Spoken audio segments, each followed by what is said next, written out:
Bonsoir tout le monde.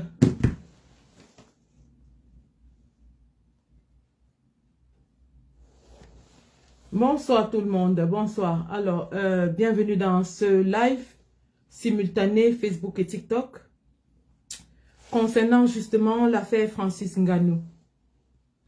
Merci de vous connecter et de partager.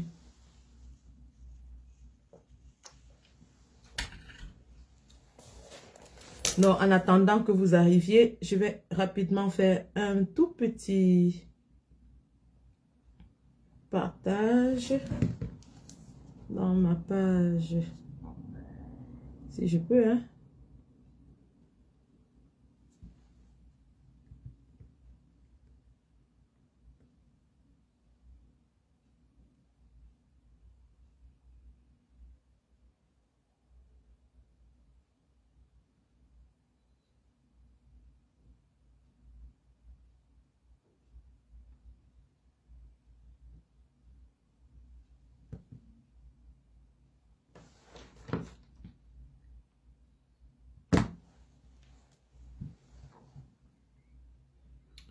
Bonjour, bonjour, bonjour, bonjour.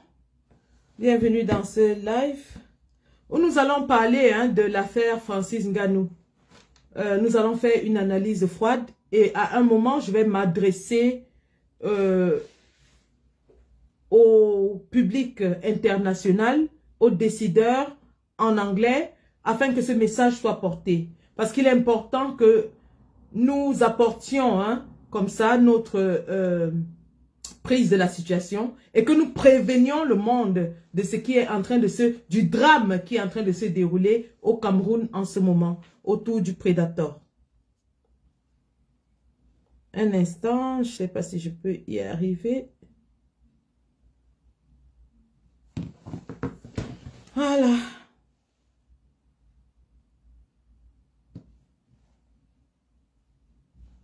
Donc, juste un tout petit partage.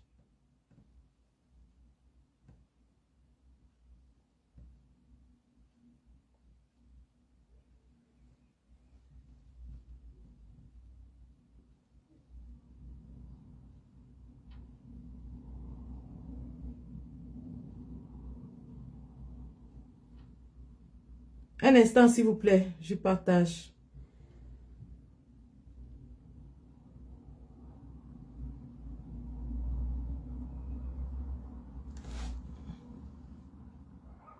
Sur TikTok, vous êtes 28 pour le moment. Partageons le live afin de laisser le message au plus grand nombre. Sur Facebook, je ne vois pas encore. Mais bon, nous sommes au tout début de ce live et nous allons nous rassurer que le message est passé parce qu'il est très important.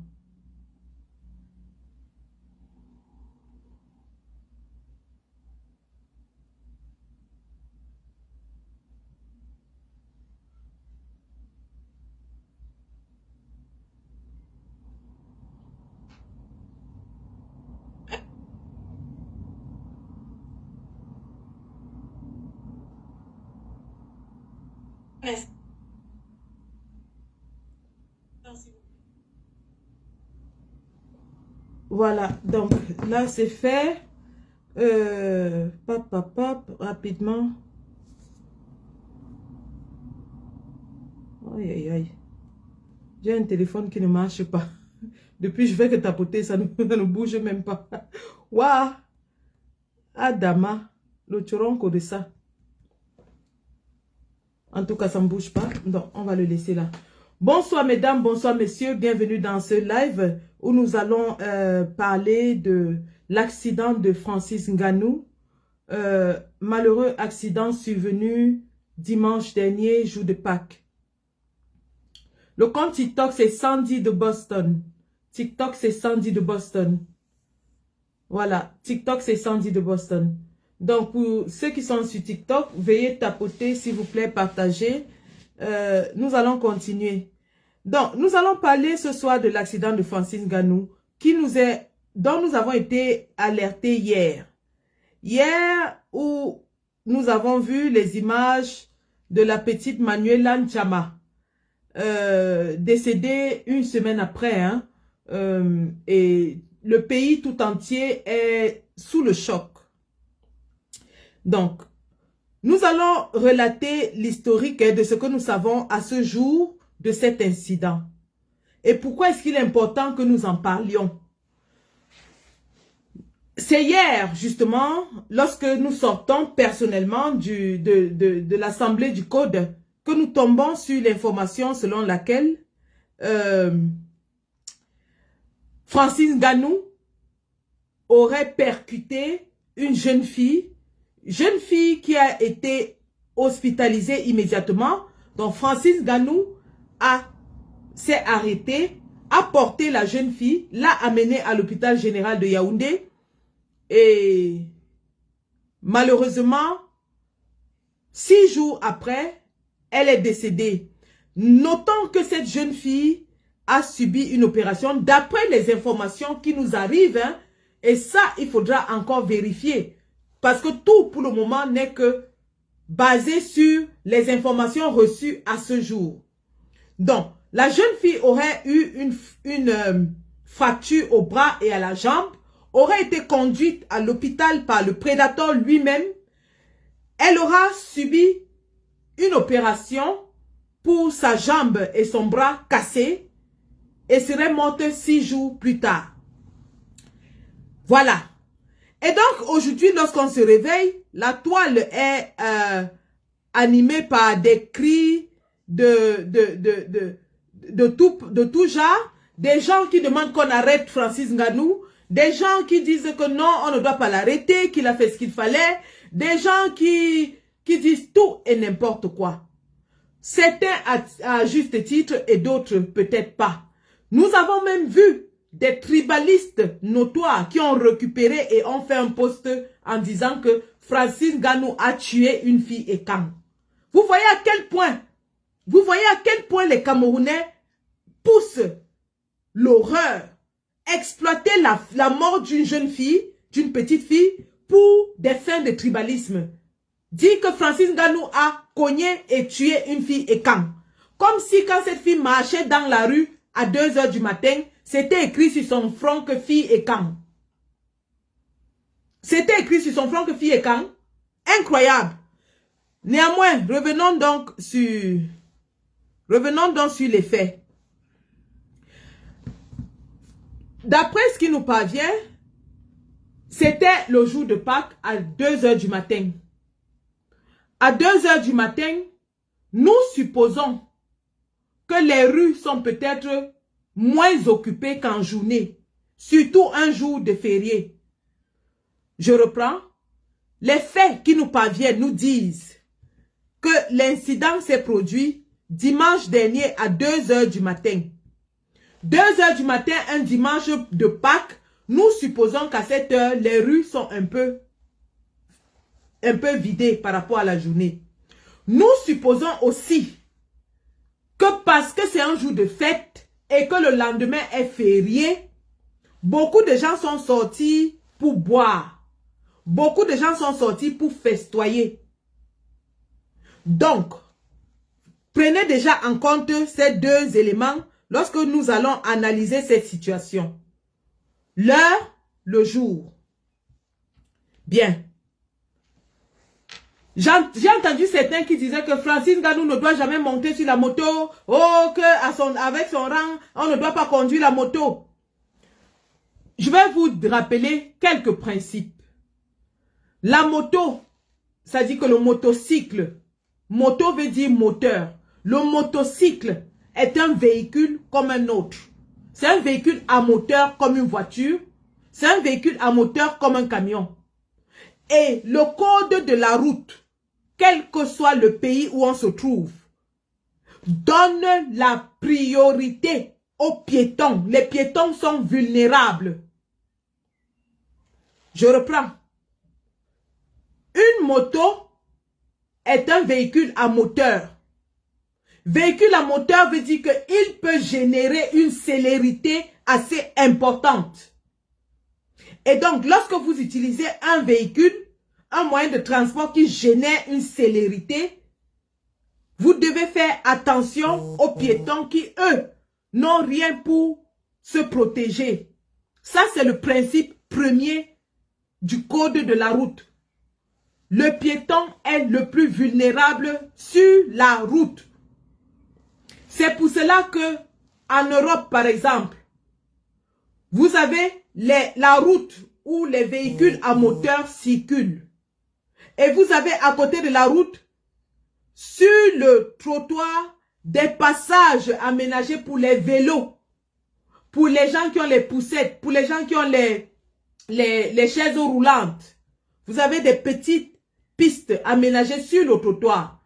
Parce que il est reconnu en Europe que après le piéton, le cycliste, c'est-à-dire celui qui a un vélo, est aussi vulnérable. C'est pour ça qu'on l'enlève hors de la circulation. Maintenant, parlant encore de l'usage de la route. Dans un pays normal, toutes les routes ont ce que j'ai appelé, ce que vous appelez la chaussée, le trottoir et les passages pour piétons, c'est-à-dire pour traverser la route. Les passages pour piétons, il y a les passages cloutés et il y a les feux de signalisation qui permettent aux piétons de traverser et qui permettent aux véhicules de s'arrêter. Dans tous les pays disciplinés, dans tous les pays organisés, les piétons respectent ces passages parce qu'ils sont vulnérables. Dans tous les pays organisés, un piéton ne se jette pas sur la chaussée. Un piéton ne marche pas sur la chaussée. Un piéton ne traverse pas en désordre. Vous avez les passages cloutés où lorsque le piéton passe, le véhicule doit s'arrêter. Et vous avez les feux rouges où lorsque le piéton passe, le véhicule doit s'arrêter. C'est comme ça que ça se fait dans tous les pays organisés. Dans les pays organisés, dans les zones habitables, on met les dos d'âne pour freiner les véhicules et on limite la vitesse. Ici au UK, c'est 20 miles par heure. Dans les zones habitées, 20 miles correspond à peu près 30 km à l'heure. Donc, avec ces mesures, il devient difficile qu'un piéton soit heurté par un véhicule. Si le piéton respecte les règles et si les véhicules respectent les règles, les chances d'avoir une collision mortelle sont extrêmement réduites. Que ce soit en zone de haute circulation, que ce soit en zone de basse circulation. Je pose d'abord ces bases avant d'entrer dans le débat, que nous tous on soit d'accord sur le fait que lorsque la circulation est organisée, parce que nous parlons ici d'un homme véhiculé qui a heurté un piéton. Ça, c'est l'histoire que nous avons appris. Que lui, il était sur sa moto et il a heurté un piéton. C'est pour ça que je me concentre sur l'usage de la route par les piétons et par les véhicules. C'est très important ce détail parce que beaucoup sont en train de comparer avec l'affaire de Ténor et nous allons revenir là-dessus. Une fois que ceci est dit, nous disons que dans les pays organisés, des mesures sont prises pour que les véhicules respectent aussi le code de la route vis-à-vis des piétons. Dans les pays organisés, il y a des caméras au feu rouge. Dans les pays organisés, il y a des patrouilles de circulation.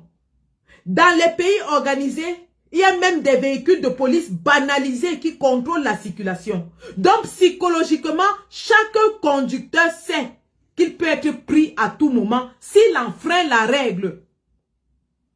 Chaque automobiliste sait qu'il peut être arrêté à tout moment s'il enfreint la règle. Et parfois même, en Europe, si vous brûlez un feu rouge et que vous allez chez vous, c'est une semaine ou 2 semaines plus tard que vous recevez la contravention avec la photo de votre véhicule, l'heure, le lieu. Vous ne pouvez pas nier. Dans la photo, il y a le numéro de matricule de votre véhicule, l'heure de l'infraction, le lieu de l'infraction et le type d'infraction. Donc, chacun conduit dans sa tête en sachant qu'il est surveillé, même s'il ne voit pas la police. D'ailleurs, vous verrez rarement la police en route. Mais chacun, quand il marche, sait que s'il brûle le feu, on va le prendre. Chacun sait que s'il commet une infraction, on va le prendre. C'est comme ça dans les pays organisés. Raison pour laquelle le radar, c'est pas pour les feux rouges. Le radar, c'est pour la vitesse. Je répète, il y a les radars de vitesse qui comptent. Il y a les radars qui comptent. Mais il y a à chaque feu rouge des caméras pour capturer tous les gens qui brûlent le feu rouge. En tout cas, en Angleterre, c'est comme ça que ça se passe. À tous les feux rouges, il y a la caméra. Donc, chacun, quand il conduit, quand tu conduis même psychologiquement dans ta tête, tu sais déjà que tu es surveillé. Donc, tu ne peux pas faire n'importe quoi. C'est pour cela que les accidents où les véhicules cognent les piétons sont rares. Je dis bien extrêmement rares. Si vous entendez qu'un véhicule a cogné un piéton, la plupart du temps où c'est arrivé ici chez nous, c'est lorsque la police est en train de pourchasser un bandit et que le bandit se met à brûler tous les feux, à rouler rapidement. C'est les cas rares où ça arrive. Parce que chez nous, on appelle ça des incidents qui ne doivent jamais arriver. Donc, lorsque un automobiliste heurte un piéton chez nous, la punition est tellement sévère parce que toutes les mesures sont prises pour que cela ne se produise jamais. Nous sommes là dans le cadre de l'Europe. Maintenant, rentrons dans le cas du Cameroun. Mettons cela en contexte au Cameroun. Nous avons les feux rouges, d'après ce que j'ai appris. Je ne suis plus allé au Cameroun depuis 2018.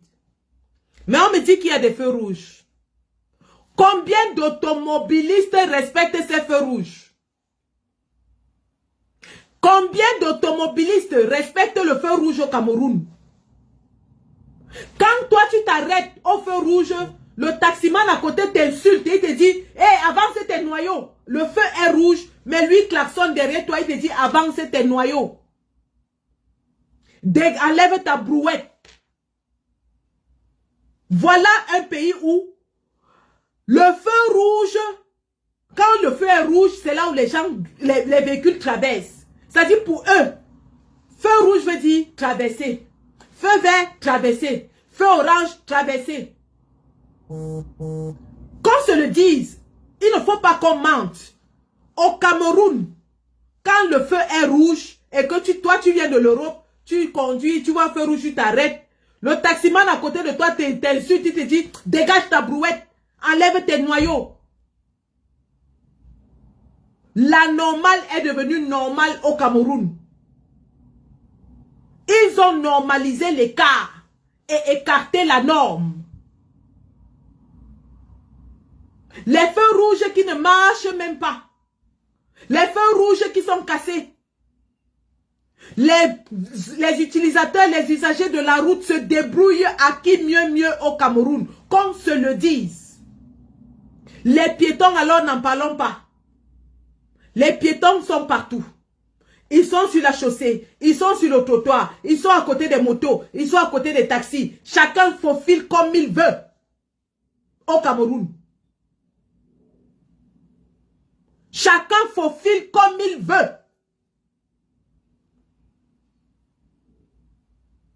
Donc quand j'entends les gens crier, il faut qu'ils mettent d'abord ce scénario dans leur tête. Que le Cameroun c'est un pays anormal. Ce qui est normal dans tous les pays au monde devient anormal au Cameroun. Aujourd'hui, les Camerounais crient comme si tout était organisé et Francine Ngannou a accéléré et tué une fille dans un pays où il y a les lois, où il y a le code de la route, il y a tout. Que non. Mettons déjà ça en contexte. Donc, tous ceux qui bavardent là, tous ceux qui jacassent, sachent que le premier coupable de ce qui se passe au Cameroun, c'est l'État du Cameroun. L'État du Cameroun qui, en 43 ans, n'a pas pu construire des routes dignes de ce nom. Il n'y a pas de route digne de nom à Douala ni à Yaoundé. Il n'y a pas de route digne de ce nom n'importe où au Cameroun. Il n'y a pas de code de la route. L'incivisme est généralisé. Voilà un pays où, lorsque les ministres eux-mêmes veulent aller à leur bureau, ils utilisent un cortège motorisé et bloquent toute la route, circulent à toute vitesse. C'est-à-dire les membres du gouvernement eux-mêmes sont les premiers à briser le code de la route. Donc, avant d'aller accuser X ou Y ou Z, mettons cela en contexte. Mettons ça, même l'État du Cameroun, s'il veut juger Francine Nganou sur ses faits, doit lui-même se juger d'abord. L'État du Cameroun doit revoir l'usage de la route au Cameroun. Nous parlons d'un pays où les accidents de circulation sont la première cause de mortalité. Est-ce que vous entendez ça? Les accidents de la route sont la première cause de mortalité dans ce pays. Au Cameroun, la route tue plus que le paludisme. La route tue plus que le paludisme. Et les gens nous disent de ne pas parler, que lorsqu'on parle, nous salissons l'image du Cameroun. Les statistiques sont pourtant claires. Si vous avez un problème, parce que quelque chose qui cause la mortalité est un problème de santé publique. La route aujourd'hui est devenue un problème de santé publique parce qu'elle tue. Elle tue plus que les maladies. La route tue au Cameroun plus que les maladies. Au point où, pour répondre aux multiples accidents de moto à Douala, ils ont créé le pavillon Ben Sikine à la Kentini. C'est-à-dire qu'au lieu d'empêcher que les accidents se produisent, eux, ils créent un pavillon spécial pour les accidentés de moto. Donc, ça veut dire qu'ils disent aux gens que non, blessez-vous, nous avons déjà un pavillon pour vous. Au lieu de changer ce qui cause tous ces accidents, le gouvernement de Paul Biya décide d'ouvrir un pavillon pour les accidentés de moto. Donc eux-mêmes ils reconnaissent que les motos tuent énormément au Cameroun au point où il y a tout un pavillon pour les accidentés de moto. Voilà donc la réalité de notre pays. Avant de venir s'appesantir sur le cas de Francis Nganou, posons d'abord cette réalité, ce schéma, pour mieux maintenant comprendre. Pour mieux comprendre ce qui s'est passé dimanche dernier. Nous vivons dans un pays où les motos et les accidents tuent plus que n'importe quelle autre maladie. Nous vivons dans un pays où personne ne respecte le code de la route. Que ce soit les piétons, que ce soit les automobilistes. Nous vivons dans un pays où les automobilistes eux-mêmes n'ont pas beaucoup, n'ont pas de permis légaux. Leurs véhicules ne sont pas assurés. Leurs véhicules ne sont pas en état. Et aucun de ces problèmes n'est assuré, n'est adressé au Cameroun. Voilà déjà. Lorsque Landry Nguemo, alors parlons des accidentés de la route. Vous avez eu Cabrel Nandji qui est mort, une célébrité. Cabrel Nandji qui était connu dans toute l'Afrique. Les influenceurs camerounais auraient pu mener une campagne pour la prévention routière et aussi demander au gouvernement d'améliorer les conditions de nos routes. Ils ne l'ont pas fait. Ils se sont plutôt versés dans une théorie de magie et une théorie abracadabrante pour dire que Cabrel est mort parce qu'il a fait la magie. Pourtant, voilà c'était une occasion parfaite pour les influenceurs, même d'aller en noir comme ils l'ont fait, se mettre devant les autorités et leur dire que vraiment, même si vous ne pouvez pas arranger tout le pays, arrangez au moins le tronçon là où notre ami est mort.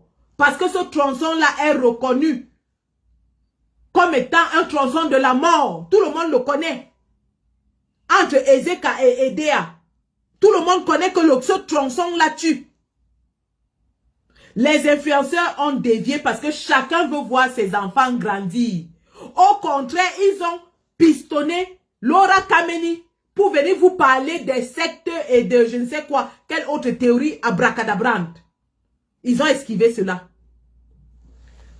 Landry Nguemo est mort. Accident de circulation. Une autre célébrité. Un footballeur international. Quelqu'un qui a porté le drapeau de notre pays. Qui est mort sur nos routes. Est-ce que les footballeurs se sont levés? Les footballeurs se sont levés. J'avais pourtant suggéré à quelques-uns d'entre eux de partir même avec une gerbe de fleurs au lieu de l'accident de Landry Nguemo et dit que il est anormal que quelqu'un qui a porté les couleurs de notre pays meure de façon aussi lâche sur les mauvaises routes de notre pays. Soit cueilli par la mort à un si jeune âge, par les routes sauvages de notre pays. Le pauvre Landry Nguemo, son pauvre papa n'a pas pu survivre, il est mort. Le papa de Landry Nguemo n'a pas pu supporter la vie sans son fils, il est mort. Voilà donc l'état dans lequel nous vivons. Parce que les gens pensent que tant que ça n'arrive qu'aux autres, ça ne les concerne pas.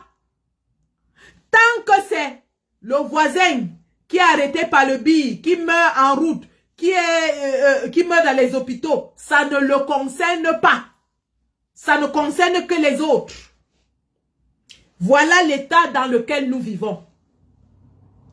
Revenons sur Francis Ngannou et sur son accident. Et ce soir, le live que je fais ce soir, c'est pour m'adresser à Francis Ngannou. Et à la fin, je vais parler en anglais pour m'adresser aux organisateurs de MMA, de boxe, au monde entier. Et je referai une vidéo pour parler à ces gens. Parce que si Francis Ngannou ne peut pas utiliser sa voix, son aura, son rayonnement pour parler pour le peuple, qu'il sache que lui-même vit avec ce peuple et que les problèmes de ce peuple seront ses problèmes tôt ou tard. Je ne sais pas dans quel pays son fils est mort, paix à son âme, mais je sais aujourd'hui que pour un homme qui a perdu son enfant il y a 1 an, être impliqué dans la mort de l'enfant de quelqu'un d'autre est un drame. Je sais, Francis Ngannou, c'est un garçon qui est très décent. Je sais qu'il est affligé. Je sais qu'il est abattu. Parce que la douleur qu'il vit et qu'il vit depuis la mort de son fils, il vient de contribuer à infliger cette douleur à d'autres parents. Moi-même ayant perdu un enfant, je sais ce que c'est que la douleur d'un parent qui a perdu son enfant, qui pleure son enfant. C'est une douleur qui ne finit jamais. Il y a 22 ans, j'ai perdu mon premier fils à la Quintini, à l'hôpital à Quintini. Et c'est une douleur qui m'a pris beaucoup d'années à exorciser. Donc je sais que Francis Ngannou est psychologiquement à terre. Ça, je le sais. Parce que c'est un garçon décent. Décent d'ailleurs parce que une fois qu'il a percuté cette fille, il l'a portée et l'a amenée lui-même à l'hôpital. Il s'est chargé des frais d'hôpitaux, du suivi de l'enfant. Et c'est d'ailleurs pour cela que nous allons maintenant aborder son cas en examinant chaque aspect. Donc, il est 2 h du matin. Francis Ngannou peut-être était allé faire la fête, peut-être pas, on ne sait pas. Manuela Nchama était allé faire la fête, peut-être pas, on ne le sait pas. Ce qu'on sait, c'est que 2 h du matin, dans les rues de Yaoundé, Francis Ngannou percute la petite Manuela qui tombe, il s'arrête, il la porte, il l'amène à l'hôpital. Il amène à l'hôpital la petite, d'après ce qui nous arrive, a 2 fractures, une fracture au bras, une fracture à la jambe. Et Francis Ngannou s'occupe d'elle. Elle est à l'hôpital pendant 6 jours. Elle est à l'hôpital pendant 6 jours. Elle décède le 6e jour, après l'opération. Il y a beaucoup d'inconnus en ce moment dans cette histoire, mais il y a des choses qu'on connaît et sur lesquelles on peut s'appuyer. Déjà, nous félicitons le prédateur d'avoir fait ce qu'il fallait faire. C'est-à-dire d'avoir apporté assistance à cette jeune fille qui était en danger. Il a pris ses responsabilités, il a amené cet enfant à l'hôpital et il s'est occupé d'elle. C'est déjà très, très louable.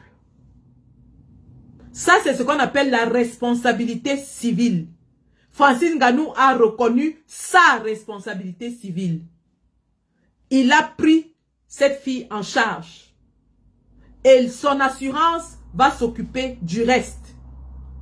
Il aurait pu fuir comme l'enfant de Mbongo qui avait tué quelqu'un à Ezeka et a fui.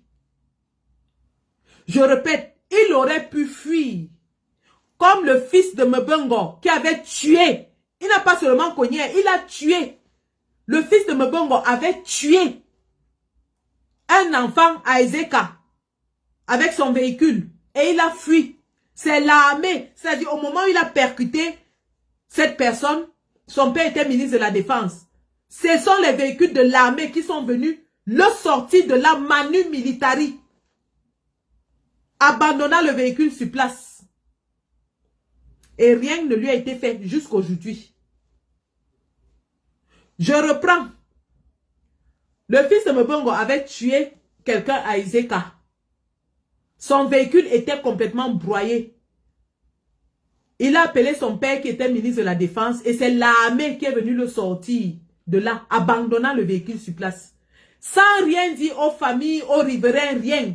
On l'a seulement pris, on l'a amené. Jusqu'aujourd'hui, rien ne lui est arrivé pour ça. Donc, Francis Ngannou aurait pu fuir parce qu'au Cameroun, je ne sais pas s'il y a les caméras sur les routes. Je ne sais pas s'il y a les caméras de surveillance sur les routes.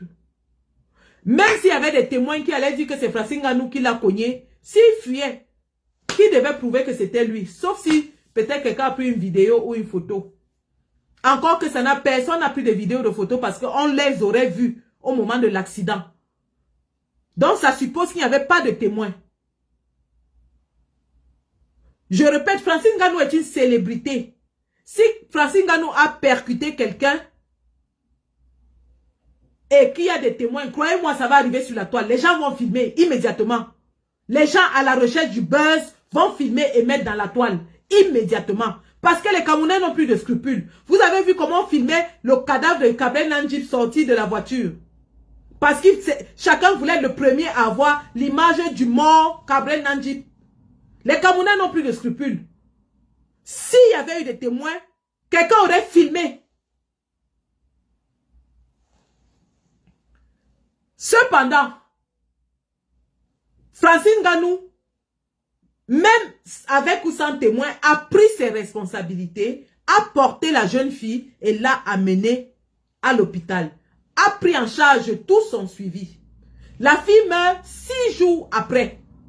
6 jours, je répète, 1 semaine après.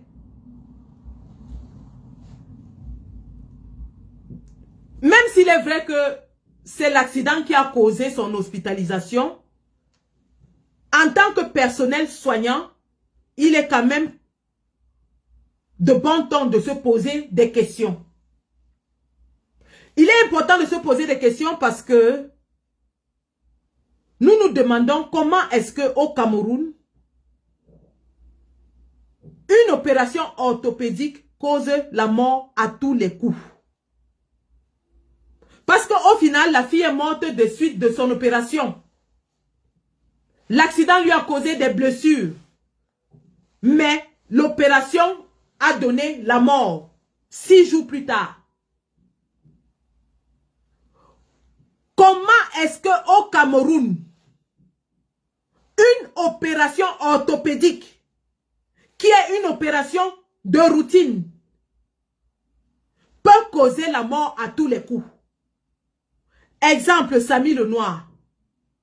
Samy le Noir qui a été transporté de Kribi à Yaoundé, où il causait même dans la voiture. Il a été opéré et réopéré et ensuite est mort. Dans le même hôpital.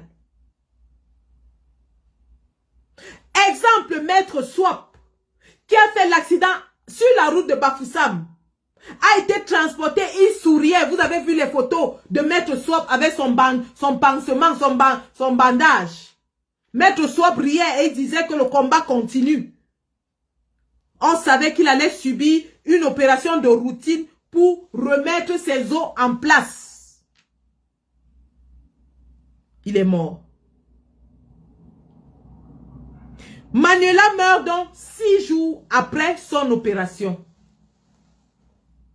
Elle n'est pas morte sur le coup de l'accident.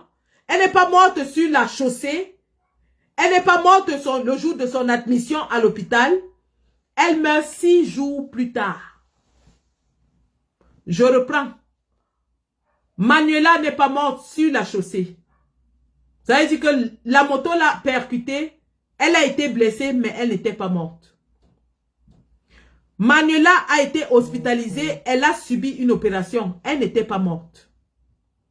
Elle meurt 6 jours après l'opération.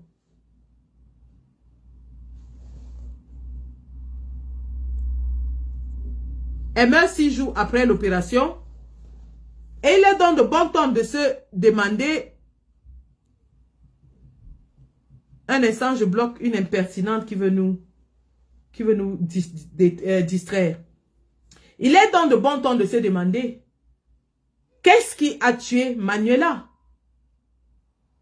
Puisqu'elle n'est pas morte sur la chaussée, puisqu'elle n'est pas morte à son admission à l'hôpital, et qu'elle est morte 6 jours plus tard, qu'est-ce qui a tué Manuela 6 jours après son opération et son accident? Voilà la question fondamentale. Et c'est pour ça qu'aujourd'hui, lorsque les gens font le parallèle avec Ténor, nous allons soulever les différences entre les deux incidents. Un instant. Oui, il s'agit de 2 célébrités qui ont fait un accident de circulation. Et oui, dans les 2 cas, une jeune femme est morte. Maintenant, regardons les similarités et les différences entre les 2 incidents. Ténor était dans la voiture avec Erika. Ténor était dans la voiture. Ténor n'a pas percuté comme j'entends certains dire. Ténor n'a pas renversé Erika en route. Ténor était dans la voiture avec Erika qui était sa copine. Et il y a les photos pour le prouver. Ténor était dans la voiture avec Erika.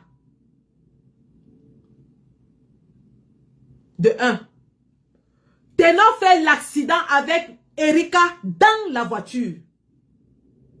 D'ailleurs, vous avez suivi le père de la défunte Erika qui se plaignait et disait que sa fille n'est pas morte d'accident mais qu'elle a été assassinée.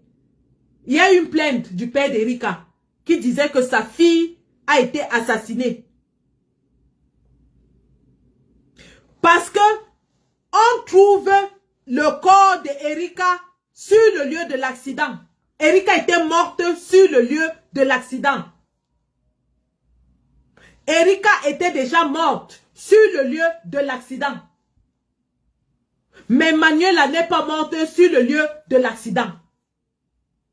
Manuela est morte 6 jours après son hospitalisation.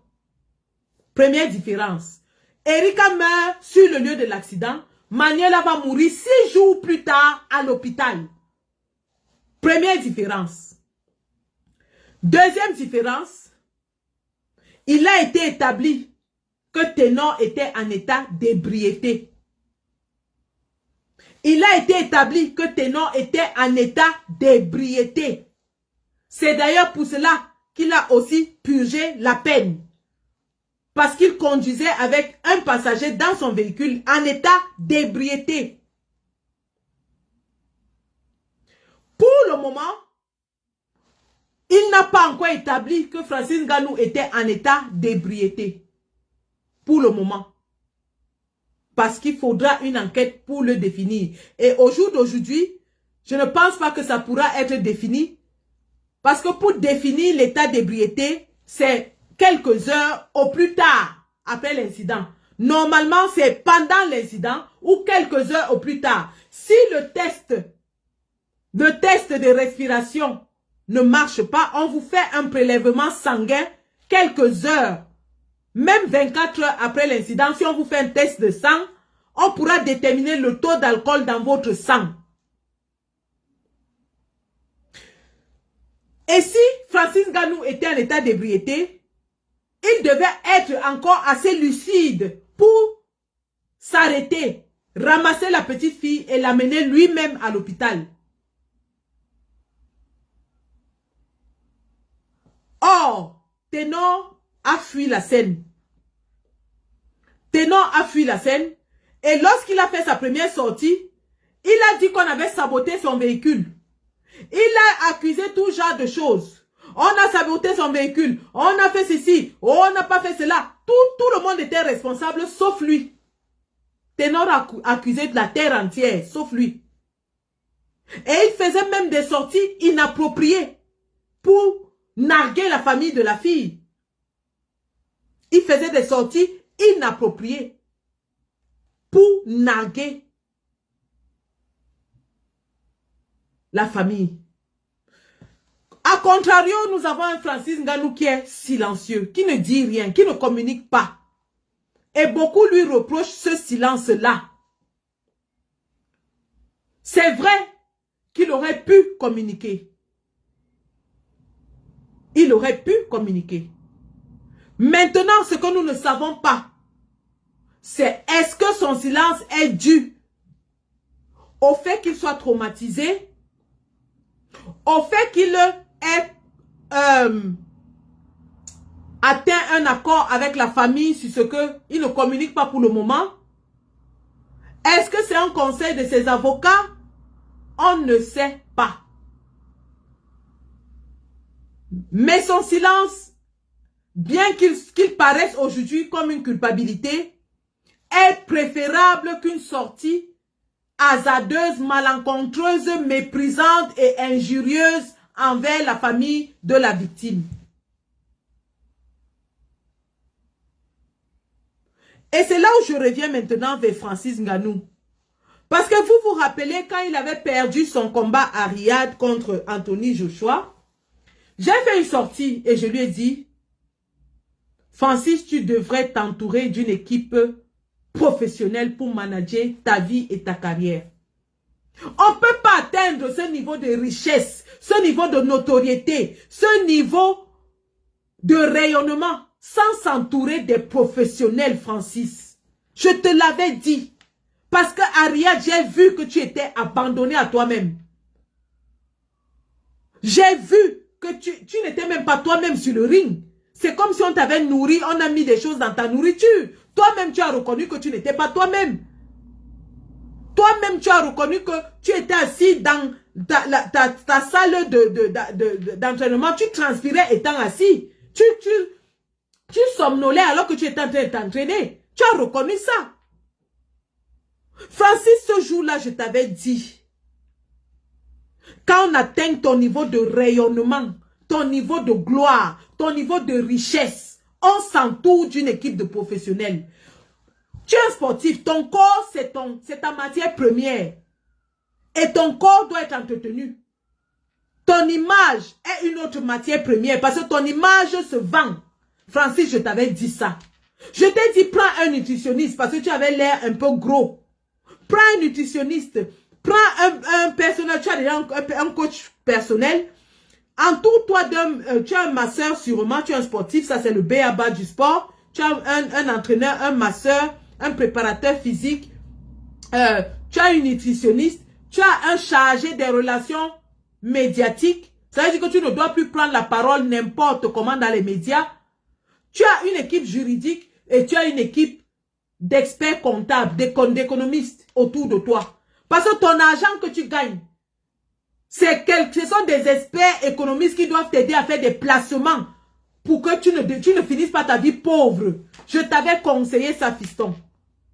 Est-ce que tu m'as écouté? Je ne sais pas. Je ne sais pas.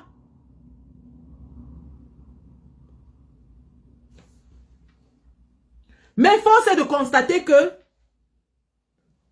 ce manque de communication autour de toi démontre que tu n'as pas une équipe de professionnels de la communication avec toi. Tu n'en as pas, Francis. C'est quand même assez incroyable qu'on atteigne ce niveau de rayonnement et qu'on n'ait pas une équipe de communication autour de soi. Même si tu n'écrivais pas, un communiqué serait sorti. Tu aurais fait un communiqué, Francis. Aujourd'hui, vous avez essayé d'étouffer l'affaire. Mais l'affaire est déjà connue sur la place publique camerounaise. Et peut-être aussi internationale.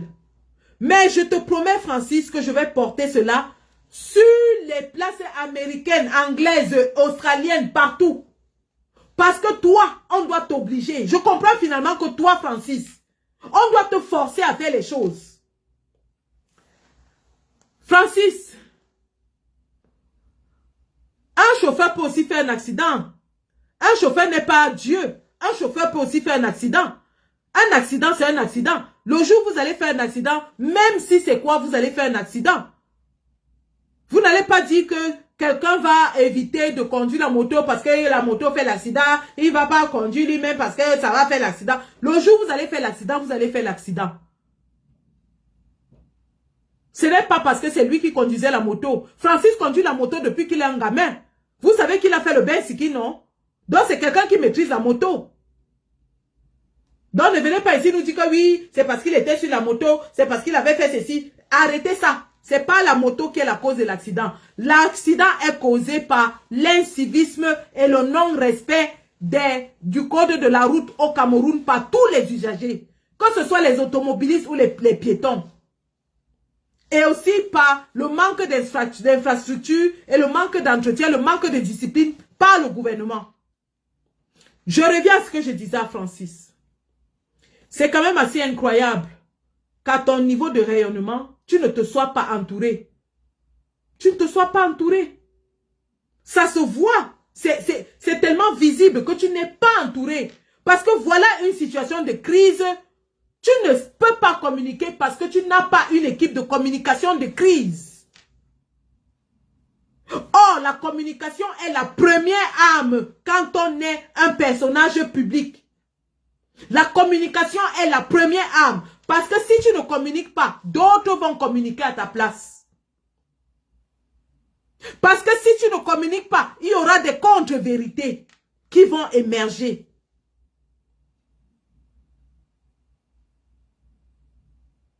Tu es doté d'un don. Dieu t'a donné la force naturelle. Et grâce à cette force, tu as survécu. Et tu as gagné beaucoup d'argent. Mais reconnais que la force ne peut pas résoudre tous les problèmes. Te voici maintenant parler. Tu ne peux pas parler. Il fallait recruter des personnes spécialistes dans ce domaine qui allaient gérer cette crise pour toi. Parce qu'aujourd'hui, Francis, il ne s'agit pas seulement de ta mise en prison ou pas, mais il s'agit de ta carrière, de ton futur. Francis, il s'agit aujourd'hui de l'héritage que tu vas laisser. Francis, il s'agit aujourd'hui de ta réputation. Francis, il s'agit aujourd'hui de ce que les générations futures diront de toi. Tout ce que tu as construit, tout ce pourquoi tu t'es battu, toutes ces heures dans le gym, dans la gym, toutes ces heures d'entraînement, tous ces jours où tu ne mangeais pas bien, où tu étais dans la neige en train de courir sur la montagne, peuvent être ruinés par une mauvaise communication sur un incident. Je dis bien une mauvaise communication. Ça peut être, tout ça peut être anéanti comme ça. Fiou. Et je te rappelle, Francis, que ta notoriété, ce n'est pas au Cameroun que tu l'as acquise. Donc tu n'as rien à protéger au Cameroun. Je reprends. Francis, ta notoriété, ton argent, ta richesse, ce n'est pas au Cameroun que tu les as acquises. C'est à l'étranger. Donc ton premier souci devrait être de penser à cela, à tes contrats, à tes... C'est-à-dire qu'en dehors du fait que tu as assisté la famille, tu es auprès de la famille et tout, mais tu dois aussi gérer l'aspect communication pour ton futur, pour ta carrière, pour ton héritage. Parce que pense, Francis, que beaucoup de gens ne sont pas contents qu'un noir africain ait atteint ce que toi tu atteins. Et que ces gens n'hésiteront pas à faire des titres dans les journaux pour dire que Francis a tué une jeune fille et a méprisé la famille en fermant la bouche. Tu connais comment les journaux à gages font. Ils vont dramatiser, ils vont empirer, ils vont te noircir, ils vont te dépeindre comme un assassin froid qui n'a pas de sentiments. Et tu ne pourras rien parce que tu as choisi de fermer la bouche. Tu serais sorti, même pour montrer ta contrition, ta peine, ta douleur, ton regret. On sait que tu es dans cet état, on sait que tu es dans la douleur, on sait que tu es dans la peine. Mais c'est privé, le monde ne le perçoit pas.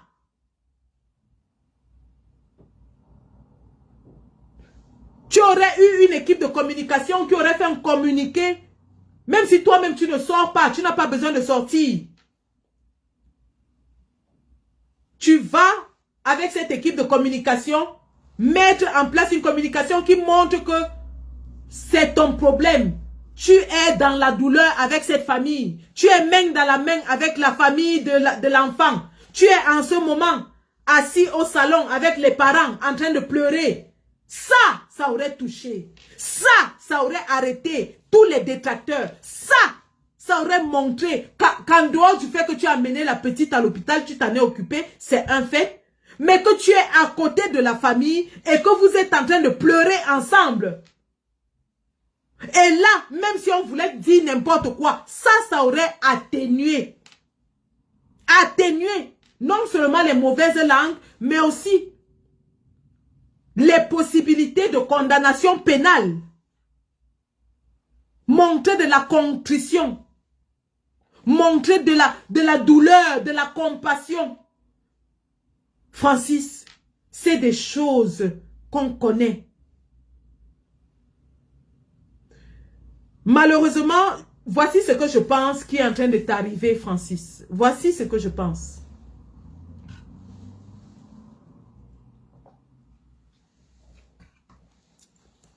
Tu as fait l'accident. Tu as percuté la petite. Tu l'as amenée à l'hôpital. Évidemment, le Cameroun étant fait de vautours et de rapaces, dès que le personnel de l'hôpital t'a vu amener une blessée, quelqu'un a dû appeler, si ce n'est même le directeur de l'hôpital ou quelqu'un d'autre, parce que dès que tu es arrivé, on a dû appeler les plus hauts gradés de l'hôpital. Sûrement, le directeur de l'hôpital ou les plus hauts gradés sont venus et t'ont dit que non, laisse, on va gérer. La petite, on va la soigner, elle va sortir. T'ont même sûrement amené vers soit un commandant ou un préfet ou un sous-préfet. Il dit que non, ne t'inquiète, on va étouffer l'affaire. Moyennant de l'argent. Je suis sûr, Francis, que tu as déjà déboursé beaucoup d'argent. Parce que les vautours sont venus autour de toi comme des mouches qu'ils sont. Dans un pays où la corruption a atteint son paroxysme, dans un pays où ces gens-là cherchent à estorquer de l'argent à tout le monde, eh bien, tu es la proie la plus, la plus juteuse. Tu es la proie la plus juteuse. Ils t'ont happé. Ils t'ont dit non, ne parle pas. Pourquoi ne parle pas? Toi, tu crois que c'est pour te protéger. Parce que j'ai finalement compris, malheureusement, Francis, que malgré tout le rayonnement, tu as beaucoup de manquements. Peut-être dû à ton niveau intellectuel, je ne sais pas. Mais tu as beaucoup de manquements. Donc, quand ces gens te disent que non, toi, tu crois qu'ils sont en train de te protéger en étouffant l'affaire, alors que eux, ils sont en train d'éviter les autres concurrents rapaces autour de toi. Parce qu'ils savent que si l'affaire s'ébruite, d'autres rapaces comme eux vont venir autour de toi et que eux, ils n'auront plus. Oui! Ils sont tombés sur leur bout. Et ils se sont dit, ah, nous on s'approche sur lui. Et voilà, on mange ce qu'on peut. Et je te promets que les gars t'ont sûrement sucé. Ils t'ont sucé et ils continuent de te sucer. Donc, toi, en fermant la bouche et en suivant ce que ces gens-là te disaient, tu pensais que eux ils font ça pour te protéger. Ils t'ont promis que non, on va soigner l'enfant, elle va sortir et puis bon, ça va aller. Et puis quand l'enfant sera peut-être guéri, là tu pourras aller parler dans les médias. Elle va aller à ta gloire, parler dans les médias et dire que papa Francis Ngannou m'avait payé tous les frais d'hôpital, papa. Parce que c'est comme ça que les Camerounais réfléchissent. Ils réfléchissent toujours dans la démagogie, ils réfléchissent toujours dans la corruption, ils réfléchissent toujours dans tout ce qui est tordu. On t'a dit sûrement que non, laisse, on va soigner l'enfant. Et quand elle va guérir, elle va aller à la CITV, aller dire là-bas que ouais, j'avais fait l'accident, papa Francis Ngannou m'a soigné, papa Francis Ngannou a payé mes factures, papa Francis Ngannou a fait ceci. Sauf que voilà l'enfant qui est morte. Voilà l'enfant qui est morte. Et ils vont t'abandonner dans ce bourbier où ils t'ont mis.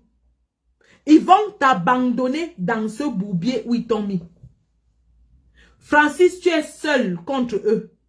Ne crois même pas un seul instant que ces gens sont avec toi. Je répète, ne crois pas un seul instant que ces gens sont avec toi.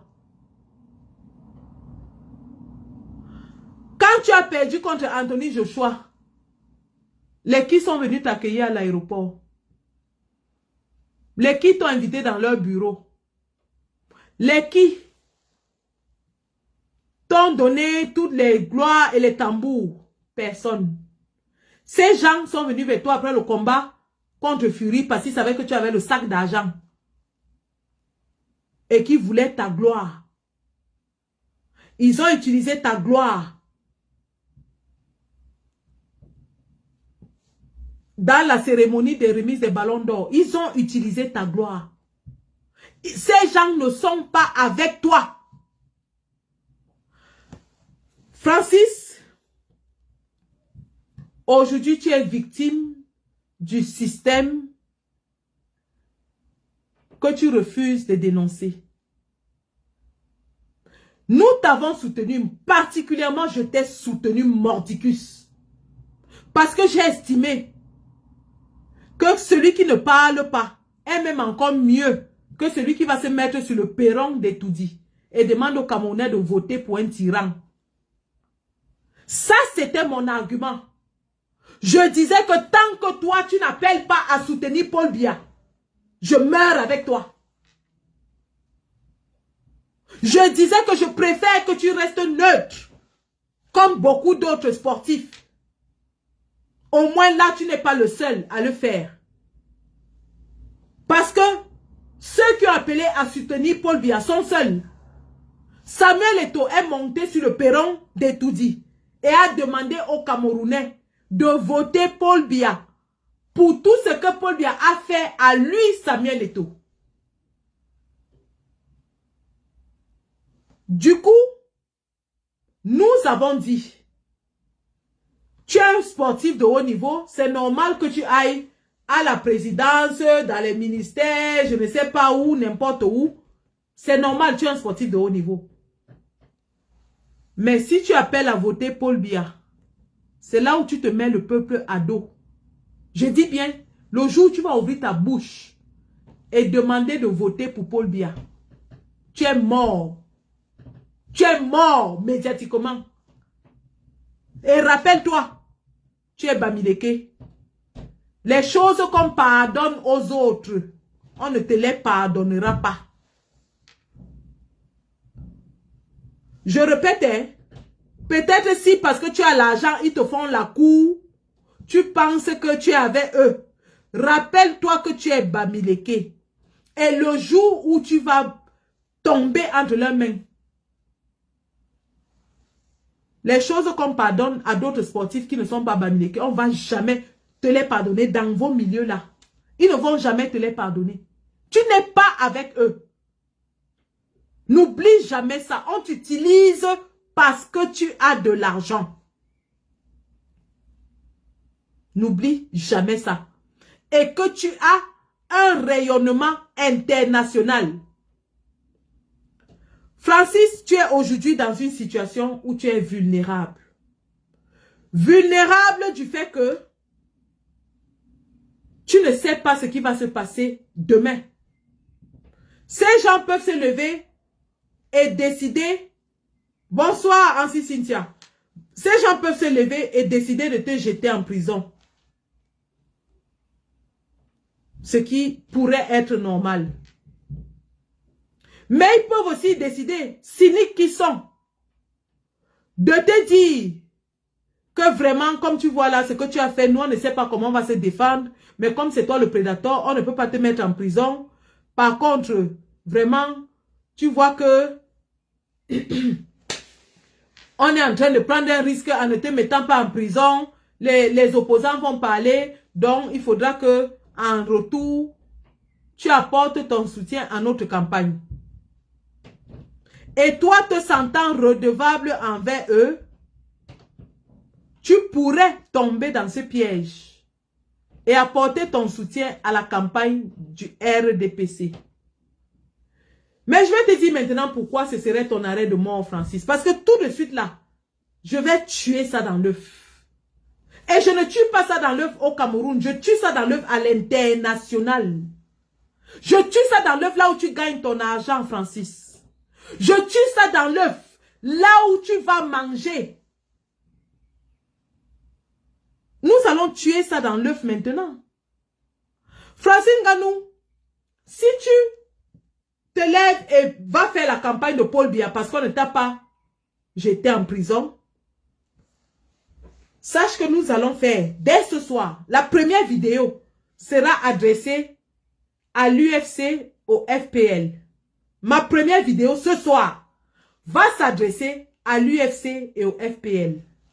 En anglais. Je vais la faire en anglais ce soir. Ma première vidéo en anglais va se faire à l'UFC et au FPL. Parce que c'est là-bas que tu gagnes ton argent. Si tu gagnes avec le RDPC, tu vas perdre avec eux. C'est moi qui te dis. Oh, si tu gagnes avec eux, le RDPC sera toujours à tes trousses pour te supplier. À toi de faire le bon choix. Tu vas choisir aujourd'hui, même si le RDPC décide de te mettre en prison, Francis. Prenons le cas. Le RDPC décide de te mettre en prison. Parce que tu as refusé le deal. Parce que je sais qu'il y a derrière les deals qui se passent. Le RDPC était déjà en panique. Aucun artiste ne va plus chanter pour le RDPC. Voilà Papa Bendeka qui est en train de remplir les salles en Europe. Parce qu'il n'était pas le 1er janvier au palais d'Etoudi. Nous avons dit Papa Bendeka n'a pas chanté pour Paul Biya. Nous le laissons chanter en Europe. Aucun artiste ne chante plus pour le RDPC. Aucune célébrité ne peut plus s'afficher avec le RDPC parce que nous avons dit toutes les célébrités qui s'affichent avec le RDPC seront boycottées en Europe. Je dis de la plus violente des manières. Boycottées avec la dernière énergie. Donc le RDPC est aux abois. Aucune célébrité ne va plus s'afficher avec le RDPC. Samuel Eto'o est en perte de vitesse sur le plan national et international. La voix de ça, même si Samuel Eto'o dit aujourd'hui 100 fois qu'il soutient Paul Biya, tout le monde s'en fout parce que sa voix ne compte plus. Il est tellement perdu de son rayonnement qu'il n'affecte plus personne, il n'influence plus personne. D'ailleurs, vous l'avez vu aller jouer au gangster devant la maison d'une femme, avec le Chamako. Donc, le RDPC était à la recherche d'une célébrité qui allait porter sa campagne. Le RDPC était à la recherche d'une célébrité qui allait porter sa campagne. Et toi, Francis, tu étais dans ta neutralité, tu gères tes affaires, tu gères ta carrière. Nous, on a dit tant mieux, vis ta vie. Sauf que le RDPC te convoitait, mais il ne savait pas comment faire.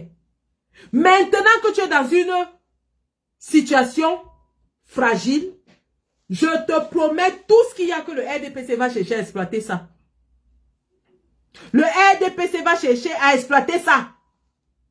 Je te promets que les négociations sont déjà en place. Ils vont dire que non, tu es le prédateur, on ne peut pas te mettre en prison. Et ils vont te dire que comme ils ne t'ont pas mis en prison, tu dois aussi soutenir le RDPC. Sauf que Francis, si tu commets cette erreur, tu es mort. Tu es mort sur le plan public, tu es fini. Fini. Un instant, hein. Ils me disent de faire quoi, hein?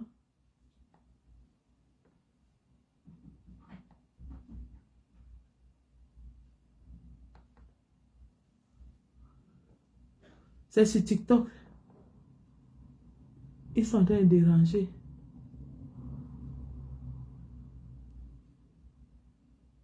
Ok, c'est bon. Sur TikTok, ça va. Donc, voilà ce qui va se passer, Francis. Voilà ce qui va se passer. Si tu apportes ton soutien au RDPC, nous allons faire une vidéo dès ce soir où nous allons alerter le FPL et l'UFC pour leur dire. Francis a été très courageux, très fort. Voilà un self-made man qui est parti de son pays parce que son pays ne lui permettait pas de vivre. Son histoire est tellement émouvante qu'on est en train d'essayer de faire un film avec son histoire. Francis, si tu fais ça, quel film les gens là vont écrire? Quel scénario les gens là vont écrire pour ton film? Dis-moi le scénario que les Blancs vont écrire pour ton film si tu vends. Parce que voici ce qui va se passer et ce que je vais raconter au FPL et à l'UFC. Francis Ngannou a quitté son pays parce qu'il n'y avait pas de perspective de vie. Il creusait le sable avec ses mains, le chargeait dans les camions, conduisait les motos, tout le monde a vu. Francis Ngannou a traversé le désert, il a traversé la mer Méditerranée, tout le monde a vu. Francis Ngannou arrivé en France, il s'est battu de ses mains à main nue. À la force de ses mains, il tapait les gens pour vivre. Tout le monde a vu.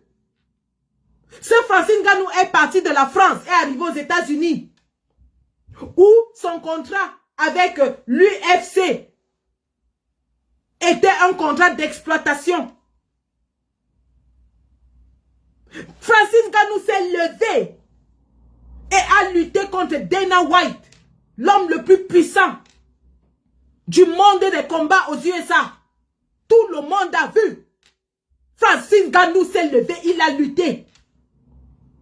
Francis Ngannou est le premier combattant de MMA à livrer un combat de boxe contre un champion du monde de boxe anglaise, générant des millions de dollars. Tout le monde a vu. Francis Ngannou a fait des choses que personne d'autre n'a fait avant lui. Tout cela a suscité beaucoup d'admiration. Tout cela a suscité beaucoup de respect. Tu es respecté dans le monde entier pour ce que tu as tenu tête à Dana White. Tu as tenu tête à Dana White. Donc toi, Francis Ngannou, tu peux te battre pour des idéaux. Quand il s'agissait de ton argent, tu t'es levé et tu t'es battu. Même comme tu prenais le risque que tu n'aies jamais de contrat parce que Dana White a dit que si tu quittes l'UFC, tu n'auras jamais de contrat. Mais tu t'es levé, tu t'es battu, Francis. Tout le monde a vu comment tu t'es battu. Tu t'es battu, Francis. Et tu as gagné. Tu as suscité de l'admiration, du respect dans le monde des sports de combat. Tu as suscité du respect dans le monde des sports de combat. Donc, tu peux porter une cause. Parce que grâce à toi, aujourd'hui, les combattants de MMA gagnent déjà plus d'argent. Tu as porté la cause des combattants de MMA. Grâce à toi, des combattants de MMA gagnent déjà beaucoup plus d'argent. C'est une cause que tu as portée. On se serait attendu à ce que Francis, auréolé de cette gloire, de ce rayonnement, que tu arrives au Cameroun et que tu prennes des causes du peuple sur toi, sur tes larges épaules. Je me rappelle, je crois que c'était un Nigérian qui a fait une vidéo pour dire que Francis Ngannou est l'homme le plus fort du monde, mais un vieux de 93 ans est son président. Et il n'arrive pas à chasser, Francis Ngannou ne peut pas se mettre pour aller chasser Paul Biya. En réalité, c'était de l'ironie, mais c'était de l'ironie vraie. Francis, tu as décidé de fermer ta bouche sur les souffrances du peuple. Tu as décidé de fermer ta bouche sur les exactions du gouvernement. Tu as décidé de fermer la bouche sur comment le pays fonctionne. Alors que toi-même, tu vis dans ce pays. Voilà que les accidents qui affectaient les pauvres personnes t'ont affecté. Voilà que la prison qui est destinée aux personnes pauvres te guette. Voilà que tout ce qui est mauvais que le pauvre peuple subit est en train de te guetter. Tu vois donc que les souffrances du peuple deviennent tes propres souffrances.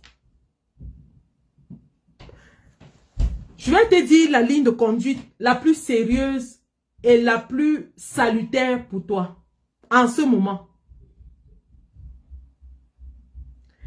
La ligne de conduite la plus sérieuse et la plus salutaire pour toi serait, après que tout se soit calmé, bien sûr, je ne sais pas comment la famille est en train d'organiser les obsèques de la petite, de faire une sortie et de prendre la responsabilité de cet accident publiquement. En prenant la responsabilité de cet accident, il serait important que tu soulignes et que tu reconnaisses les facteurs ayant contribué à ce que toi, tu percutes une jeune Camerounaise sur la route. Est-ce que toi, avec ta moto, tu aurais pu percuter une jeune fille à Miami? Tu as vécu aux États-Unis, tu n'as jamais cogné quelqu'un là-bas. Tu as vécu en France, tu n'as jamais cogné quelqu'un là-bas. Pourquoi c'est au Cameroun que tu viens cogner quelqu'un? Pourtant, tu conduis la moto depuis. Tu as vécu aux États-Unis, tu n'as pas cogné. Et aux États-Unis, les routes sont larges comme ça. Ou tu croyais que tu étais à Miami, oh, je ne sais pas. À Miami, tu peux conduire ta moto, tu files. Tu as vécu aux États-Unis. Tu n'as pas cogné quelqu'un. Tu arrives au Cameroun, tu cognes quelqu'un. Quelle est la différence entre les États-Unis où tu peux enjoy ta moto sans cogner quelqu'un et le Cameroun où à peine tu montes sur la moto, tu as déjà cogné quelqu'un? Mets ça en perspective avec le nombre d'accidents par moto au Cameroun. Et tu te rends compte que tu as cogné quelqu'un au Cameroun parce que les conditions sont faites pour que les accidents de moto soient très récurrents au Cameroun. C'est le casque qui a cogné la fille, ou s'il portait le casque, la moto n'allait pas cogner. Il n'avait pas le casque. Vous avez vu les photos de l'accident? Est-ce que vous avez une photo de l'accident? Et le casque allait empêcher en quoi qui cogne la fille? Il n'avait pas le casque. On parle des vraies choses, vous amenez les commentaires idiots. Francis, je disais, tu vas devoir faire cette sortie où tu vas reconnaître les causes réelles de l'accident. Les mettre en perspective avec les chiffres dans le pays où tu vis. Les chiffres des accidentés par moto tous les jours au Cameroun. Démontrer que ce n'est pas un fait nouveau ou commun nouveau ou étrange au Cameroun, parce que les accidents de moto, il y en a par milliers tous les jours au Cameroun. Tu vas devoir le faire. Parce que si tu ne le fais pas, ce sera toujours comme si tu roulais dans un pays où tout est bien et tu as accéléré, tu as tué une fille. Tu vas devoir dire aux gens, dans quelles conditions est-ce que la fille a surgi subitement devant toi, comme tous les piétons au Cameroun? Est-ce qu'il n'y avait pas de feu rouge? Est-ce qu'il n'y avait pas de passage clouté? Ainsi de suite. Tu vas devoir expliquer tout ça. Et en expliquant tout ça, ce sont des circonstances atténuantes pour toi, qui vont remettre la responsabilité publique aussi sur le gouvernement. Francis, il est temps que tu dises au monde entier que toi, tu voulais rentrer investir tranquillement dans ton pays, mais les conditions dans ton pays ne te permettent pas.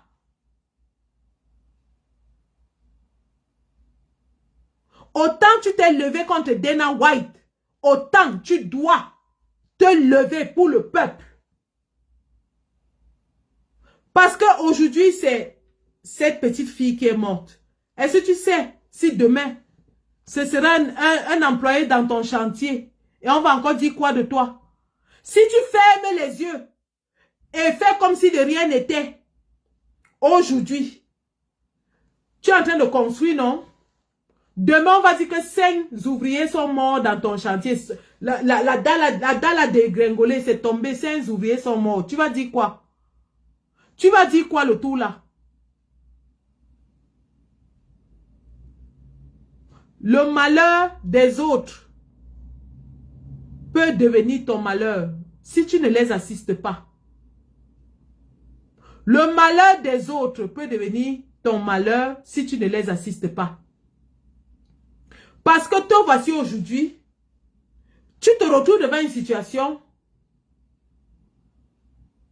que tu n'avais pas prévue. Où tu es aussi une victime. Et ces gens-là ne te pardonneront pas. Parce que tu es aussi une victime. Tu es la victime de ce système. D'un système mis en place pour favoriser l'incivisme.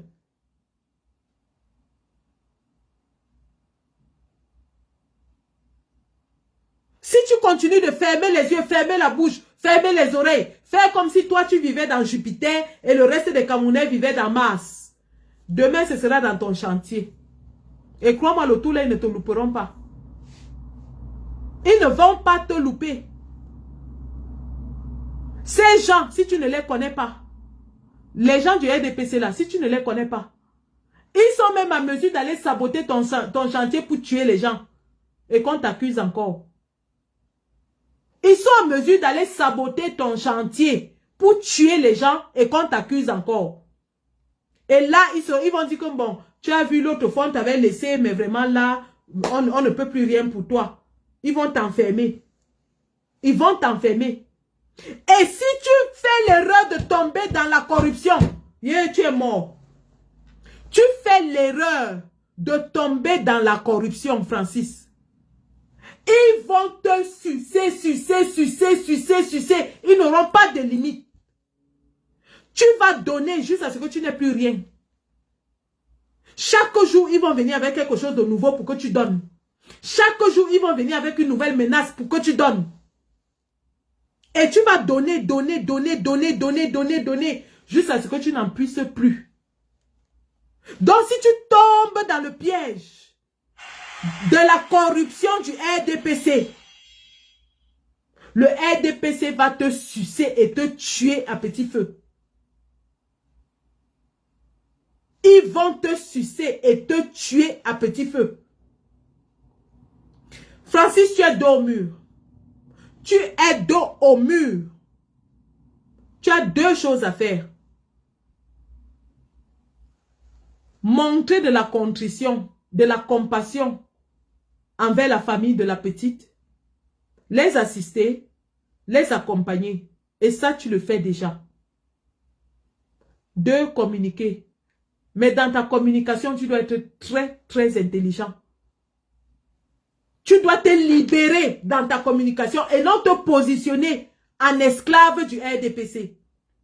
Je répète, tu dois te libérer.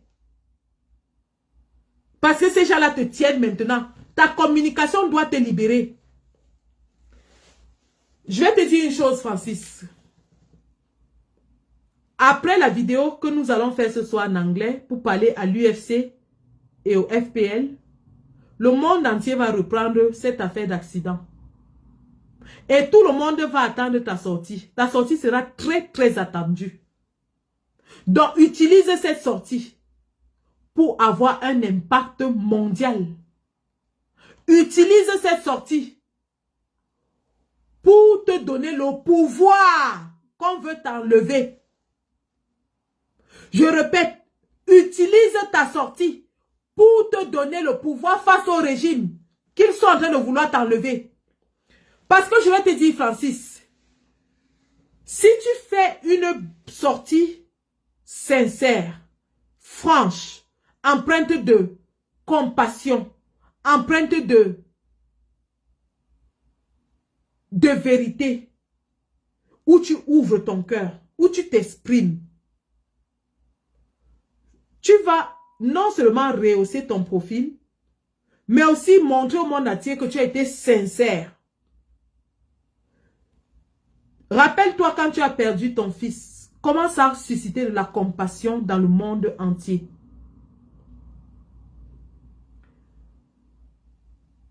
Ta sortie sera attendue par le monde. Utilise-la. Utilise cette sortie.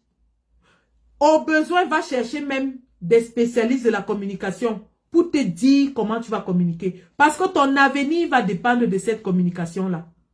Ne fais pas comme Ténor qui était sorti pour dire que sa mère a pris du poids alors que la petite Erika était dans la glace.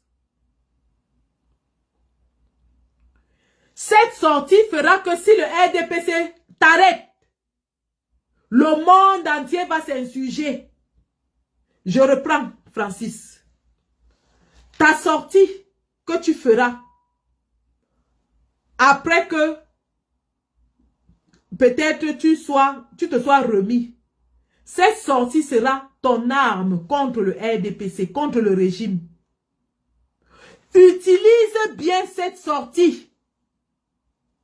Utilise bien cette sortie pour te positionner de manière à ce que si le RDPC t'arrête, que les gens marchent à New York, les gens marchent à Londres, les gens marchent à Washington, les journalistes du monde entier s'insurgent, le monde du sport s'insurge.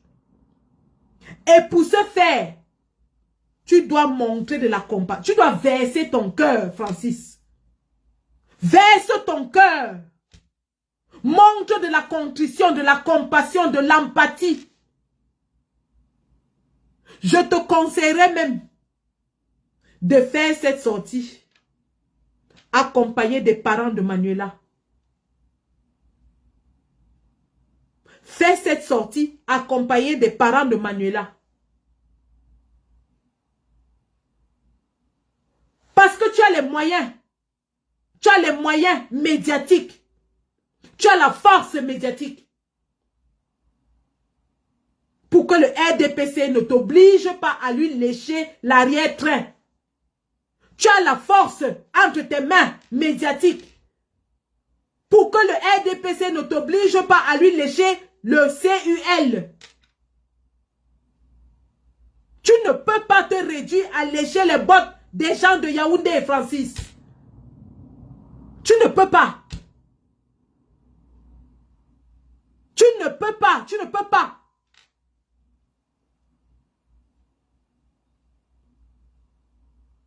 Montre ta contrition. Montre ta douleur. Montre ça. Parce qu'on sait que tu l'as. On sait qu'en ce moment, tu es dans la peine. Montre ça. Montre que tu as été aux côtés de cette famille depuis le premier jour jusqu'à la fin. Montre que tu as été avec eux main dans la main. Et ce n'est que lorsque tu le feras que même l'opinion publique mondiale se mettra à tes côtés. Parce que ce qui est en train de se passer pour le moment, c'est qu'il y a une frange du public qui est en train de monter pour te vilipender.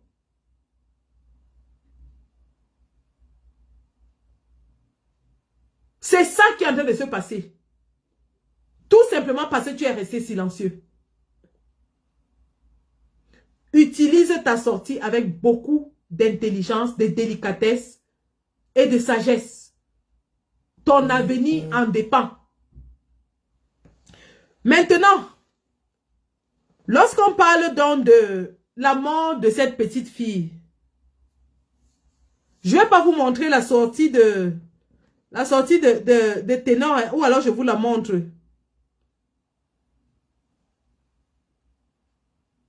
La sortie de Ténor.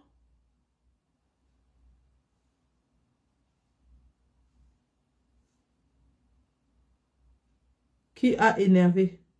Je vais vous montrer ce que Ténor avait dit et c'était quand même ridicule. Hein? C'était d'un ridicule. Il est sorti pour dire que il va mener une campagne contre les accidents de la route. Et il est sorti dit sa mère a pris du poids. Donc sa mère prend du poids pendant que la mère d'Erika est en train de maigrir, de pleurer. C'était vraiment pas, c'était pas bien. Mais pour le moment, le prédateur n'a pas encore fait de sortie malencontreuse, même quand on lui reproche son silence. Cependant, nous allons maintenant parler de la mort de la petite, la mort de Manuela. Donc, Manuela est conduite à l'hôpital général avec 2 fractures, nous dit-on. Une fracture à la jambe, une fracture au bras. Première chose en tant que personnel soignant, le saignement.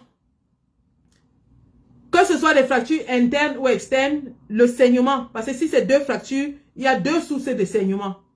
Donc ma première urgence serait d'arrêter le saignement, de sécuriser les fractures et de sécuriser le patient. Une fois que c'est fait, lorsque le patient est stable, on va passer le patient au scanner et à tous les autres examens pour voir s'il n'y a pas d'autres dommages dans ses organes. Je vous rappelle, pour ceux qui disent que Francis était à très grande vitesse, c'est pour ça qu'elle a eu 2 fractures. Les fractures lors d'un accident sont dues à 2 choses. La percussion et le point de chute. Je reprends, hein. Les fractures dans un accident sont dues à 2 choses. Le point de percussion et le point de chute. Si Francis était à grande vitesse, à très grande vitesse, cette fille ne vivrait plus. Elle serait morte sur le champ. Et nous avons les accidents de moto tous les jours où les gens meurent sur le champ. Je reprends. Si la vitesse était aussi grande que cela, cette fille serait morte sur le coup. Elle n'aurait eu aucune chance de s'en sortir. Parce qu'avec la moto, quand la moto te cogne, tu retombes immédiatement sur le sol. Alors qu'avec la voiture, quand la voiture te cogne, tu retombes d'abord sur le capot avant de tomber sur le sol. Est-ce que vous me comprenez? Quand la moto percute un piéton, son seul point de chute, c'est le sol. Quand la voiture percute un piéton, il rebondit d'abord sur le capot, ensuite il va au sol. Donc il y a un amortissement du choc au niveau du capot avant de retomber sur le sol. Première chose, aux gens qui spéculent là. Première chose. Deuxième chose, il a porté cette fille, il l'a amenée à l'hôpital. Le fait qu'elle ait vécu à l'hôpital pendant 6 jours démontre à suffisance qu'elle n'est pas morte de l'accident. Elle n'est pas morte de l'accident, mais elle est morte des soins à elle donnés à l'hôpital suite à l'accident. Ce qui nous ramène encore justement à ces soins. Au 21e siècle, et là vraiment j'aimerais un jour que le professeur Baebek, qui est le meilleur médecin orthopédiste du Cameroun, qui forme de nombreux médecins orthopédistes, nous explique encore pourquoi au Cameroun, des gens meurent de simples fractures. Je ne comprends pas. J'aimerais un jour que le professeur Baebek puisse nous aider à éclaircir nos lanternes là-dessus. Pour le le moment, en ce qui concerne cette fille, on ne sait pas encore ce que le scanner a montré. Si elle a eu d'autres organes endommagés, c'est-à-dire le foie, la rate, d'autres organes ont-ils été endommagés? On ne sait pas encore. Ça pourrait être le cas, ce qui peut aggraver la prise en charge du patient. Parce que je ne comprends pas qu'une simple fracture, qui est une opération de routine, puisse tuer un patient au Cameroun. Pas qu'une fois, pas que 2 fois. Est-ce qu'il y avait d'autres circonstances qui ont aggravé la prise en charge de la patiente? Est-ce qu'il y a eu septicémie? Parce qu'il y a eu double opération. Est-ce qu'elle a tellement perdu du sang qu'on n'a pas pu remplacer tout son sang? Est-ce qu'elle a eu juste... Elle n'est pas morte suite au choc. Elle a fait 6 jours à l'hôpital. Le choc, est-ce que vous savez ce qu'on appelle choc? Même en médecine, est-ce que vous savez ce qu'on appelle choc? Le choc tue en moins de 24 heures. Je répète, le choc tue en moins de 24 heures. Elle est morte suite au choc. Quelqu'un qui a fait 6 jours à l'hôpital, 6 jours, elle est morte suite au choc. Elle est morte suite aux soins administrés à l'hôpital. Maintenant, en Europe, lorsqu'un patient meurt à l'hôpital, la première chose qu'on fait, c'est qu'on rassemble tous les documents relatifs aux soins donnés. On revoit comment le patient est arrivé, qu'est-ce qu'on lui a administré, les soins qui ont été donnés, comment elle a réagi, ainsi de suite, ainsi de suite, ainsi de suite. Sergent Boya, tu étais là pour savoir qu'elle n'a pas fait de scanner. Tu étais là. Tu as son dossier médical. Elle est morte d'hémorragie crânienne. Tu as le dossier médical.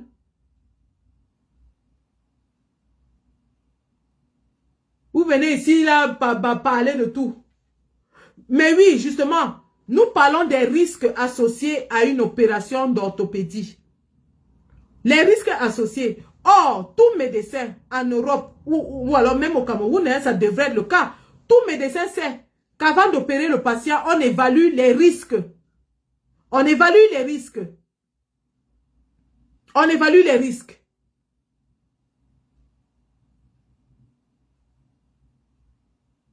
Il y a le risque d'embolie. Mais comment est-ce qu'on mitige le risque? Avant de commencer une opération, on met un plan en place pour mitiger les risques. C'est ce que nous faisons, c'est ce que je fais tous les jours. Lorsque je reçois un patient, avant de l'amener au bloc, on évalue tous les risques et on essaie de mitiger, on met un plan en place pour mitiger les risques associés aux soins post-opératoires. D'ailleurs, il y a une prise en charge pré-opératoire où nous donnons des anticoagulants, nous donnons beaucoup de choses aux patients, nous donnons des stéroïdes, nous donnons beaucoup de choses pour préparer le corps à l'opération.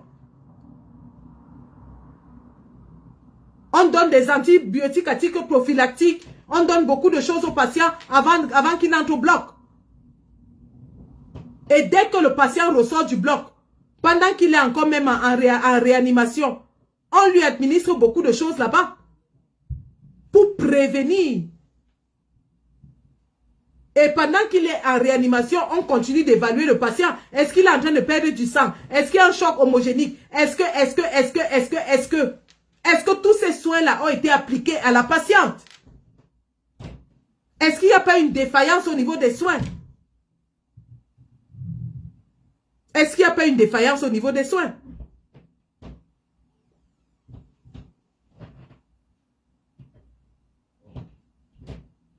C'est ça, la réalité. Parce qu'un patient ne peut pas faire 6 jours à l'hôpital, a eu une double opération et meurt comme ça, des opérations orthopédiques, des opérations de routine. Quels sont les éléments qui ont été pris en compte avant qu'on opère cet enfant?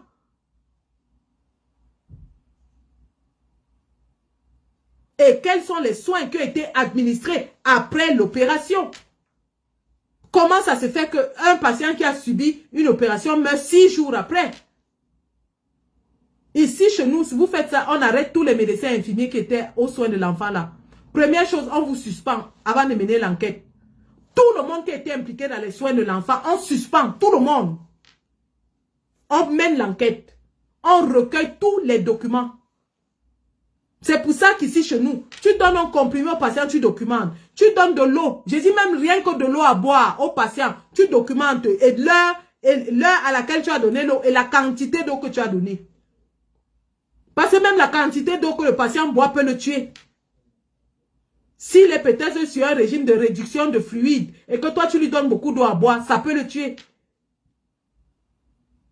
Chez nous, ici, je dis que le patient te dit, nurse, I want some water. Tu lui donnes un verre d'eau, c'est 200 millilitres, les verres qu'on a à l'hôpital. 200 millilitres. Directement, tu vas dans sa documentation, tu mets 200 millilitres donnés et tu mets l'heure à laquelle tu as donné. Parce que si quelque chose arrive au patient, on revoit tout ça. On revoit tout ça. Si le patient a mangé, nos aides-soignantes, elles ont des chartes où elles enregistrent tous les repas du patient. Ça veut dire si le patient a mangé de la pâte, des pastas avec du fromage, dessert, peut-être une crème brûlée. Tu enregistres tout ce que tu donnes au patient. Tout. Et si le patient refuse, tu notes. Si le patient, la famille apporte la nourriture de la maison et que c'est ça que le patient a mangé, tu écris que le patient a mangé la nourriture apportée par sa famille. Tu écris. On ne néglige rien. Parce que peut-être la nourriture qu'on a apportée était infectée. On peut, oui. Après une opération, je vais vous dire.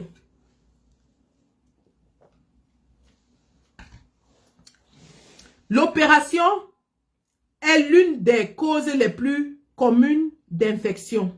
Donc, quand un patient subit une opération, il est très vulnérable aux infections, quelles que soient les infections. Donc, c'est pour ça que chez nous, en département d'orthopédie, quand le patient subit une opération orthopédique, il est dans un département isolé. Là où il n'y a qu'un département stérile, il n'y a que des patients d'orthopédie, on ne les mélange pas avec d'autres patients. Les patients qui ont subi une opération orthopédique, on ne les mélange pas avec d'autres patients. Ils sont à part. Parce qu'ils sont à haut risque d'infection. Et tout est contrôlé dans cet environnement. Y compris la nourriture qu'ils mangent. Tout est contrôlé. Or, au Cameroun, l'enfant ayant subi l'opération, sa famille peut venir lui rendre visite, apporter de la nourriture qui n'est pas contrôlée. Et l'enfant, on ne lui peut pas ce qu'elle aime manger. On ne sait pas dans quelles conditions ça a été préparé, transporté, ainsi de suite. On apporte ça à l'enfant, elle mange. Et ça lui cause une infection. Une infection qui va se transformer en septicémie. Et la septicémie, c'est 24 heures, ça tue en 24 heures. Si elle n'est pas traitée, la septicémie tue en 24 heures, moins même de 24 heures. Nous, on a ce qu'on appelle ici le golden rule, donc la règle d'or de la septicémie. Quand on soupçonne une infection menant à la septicémie, on a 1 heure, je dis bien 1 heure. On a 1 heure pour sauver le patient. La première heure est l'heure cruciale. On a 6 choses qu'on doit faire au patient. Dès que le patient commence à développer la septicémie, nous avons 6 choses que nous devons faire au patient en 1 heure de temps. On doit lui donner un accès intraveineux, lui donner des fluides intraveineux. On doit prendre ses cultures sanguines, prendre du sang, prendre de l'urine, mesurer comment vous appelez ça? Sa production d'urine. On doit mesurer parce que l'un des premiers signes de septicémie, c'est les organes vitaux arrêtent de fonctionner. Et un des organes vitaux, ce sont les reins. Donc, quand les reins ne produisent plus l'urine en quantité suffisante, on soupçonne la septicémie. Immédiatement, on engage ça. On donne des antibiotiques de choc tout de suite. Et quand un patient meurt de septicémie chez nous, on revoit la première heure, ce que toi, en tant que soignant, tu as fait. Si tu n'as pas respecté ces règles d'or-là, que même l'élève qui sort de l'école connaît, tu es mort. On t'enlève ton droit de soigner. Je dis, tu ne soigneras plus jamais quelqu'un. Ça ne blague pas. Mais je pense qu'au Cameroun, il n'y a pas cette rigueur-là. Et je pense qu'au Cameroun, si on va examiner, on verra que beaucoup de ces patients meurent même de septicémie. Beaucoup. Beaucoup de ces patients meurent de septicémie. Ça tue. Chez nous, on appelle ça sepsis. Sepsis ne blague pas. Sepsis en 1 heure. Tu vois comment quelqu'un meurt devant toi. Je dis, tu vois comment quelqu'un est en train de mourir devant toi. Oh, oh, oh. Donc, vraiment, il faudra qu'on revoie les conditions dans lesquelles cet enfant est mort. Il faut une autopsie qui va, évidemment, évaluer les soins qui lui ont été donnés, la présentation clinique, tout ce qui a été fait, ainsi de suite, pour établir les responsabilités à ce niveau-là. Parce que s'il joue quand même dans un hôpital, chez nous, quand on t'opère et que l'opération s'est bien passée, en moins de 48 heures, tu rentres. En 48 heures, tu rentres.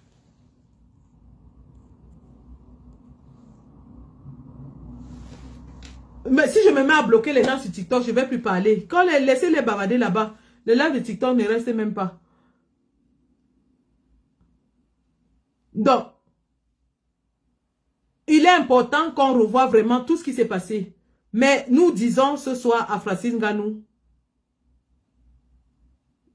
que vraiment son avenir est entre ses mains et il doit utiliser sa parole de façon très sage. Très, très sage.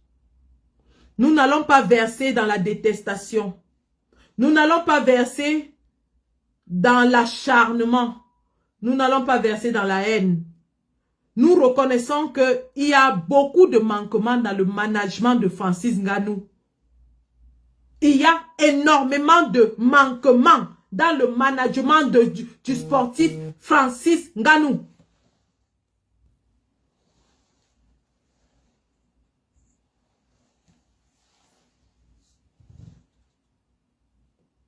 Et j'espère que ça sera comme une sonnette d'alarme pour lui, pour comprendre qu'il doit enfin s'entourer. S'entourer de personnes compétentes pour gérer sa carrière, pour gérer son argent, pour gérer son image. Il doit s'entourer. Et une fois qu'il a fait, qu'il utilise enfin sa voix, parce qu'il y a des signes. Dieu envoie des signes. Francis, la première fois, ils t'ont parlé, tu as fermé la bouche. La deuxième fois, ils t'ont parlé, tu as fermé la bouche. Crois-moi, la troisième fois, tu n'échapperas pas. Il y a des signes comme ça que Dieu t'envoie pour te dire que l'argent, la notoriété qu'il t'a donné, c'est pour les mettre au service des plus pauvres et des plus faibles. Les mettre au service des plus pauvres et des plus faibles ne veut pas dire aller acheter les beignets haricots aux gens au quartier, non. Ça veut dire lutter pour les causes des plus faibles et des plus pauvres. Regarde ce que Kylian Mbappé et les joueurs de l'équipe nationale française ont fait lorsque Marine Le Pen et l'extrême droite montaient pour menacer la France. La France est immigrée. La France travailleuse. Ces enfants d'immigrés dans l'équipe nationale française, le fils de Lilian Thuram, ils se sont tous levés et ils ont demandé aux enfants des cités d'aller voter contre Marine Le Pen. Ça leur a valu d'être vilipendés dans toute la France. Quand Kylian Mbappé a cassé son nez, les Français disaient que ça lui apprendra à fourrer son nez là où il ne faut pas. Mais grâce à ces garçons, l'extrême droite n'est pas montée en France. Grâce à la sortie des Bleus noirs de l'équipe de France, les enfants des cités sont sortis, aller voter contre Marine Le Pen. C'est à ça que c'est la notoriété. C'est à ça que sert la gloire. À mettre au service des plus pauvres, des plus faibles. Le ciel est en train de te donner des signaux, Francis. Et si tu ne comprends pas les codes, tu vas te perdre. Si tu ne comprends pas les codes, tu vas te perdre. Le premier avertissement était ta défaite contre Anthony Joshua. Je n'ose pas parler de la mort de ton fils qui nous a tous peinés et dont tu souffres encore.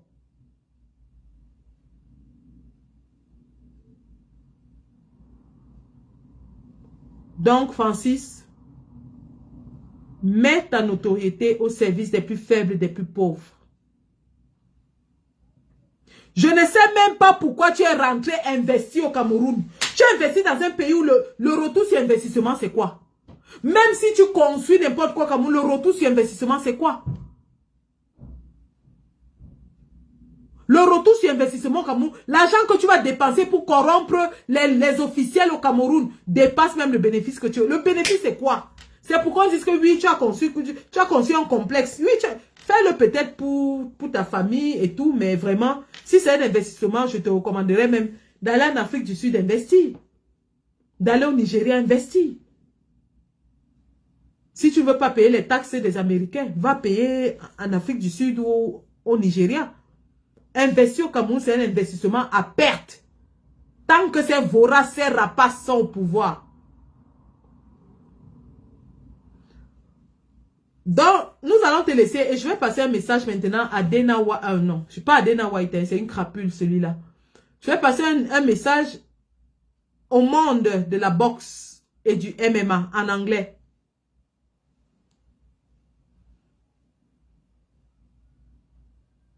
Je vais passer un message tout de suite avant de clôturer ce live.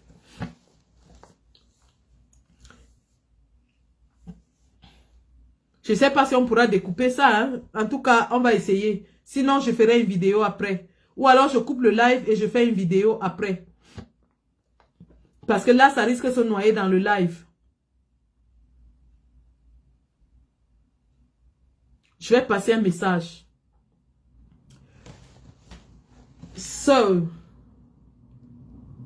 this live video is on Francis Ngannou. If you're listening to me on TikTok right now and on Facebook, my name is Sandy Boston. I am a political activist of Cameroon descent. I'm a British citizen. I was in Dubai to watch the fight between Francis Ngannou and Anthony Joshua.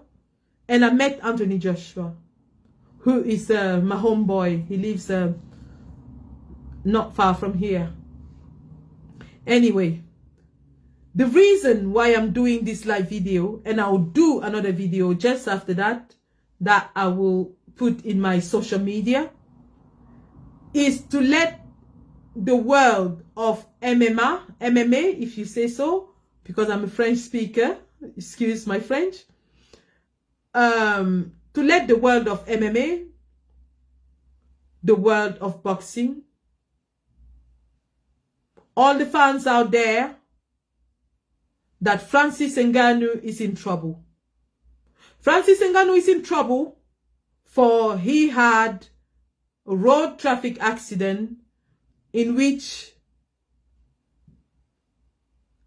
a young girl sustained injuries, serious injuries. Francis Ngannou himself took her to the hospital. Once at the hospital, he paid for all her care.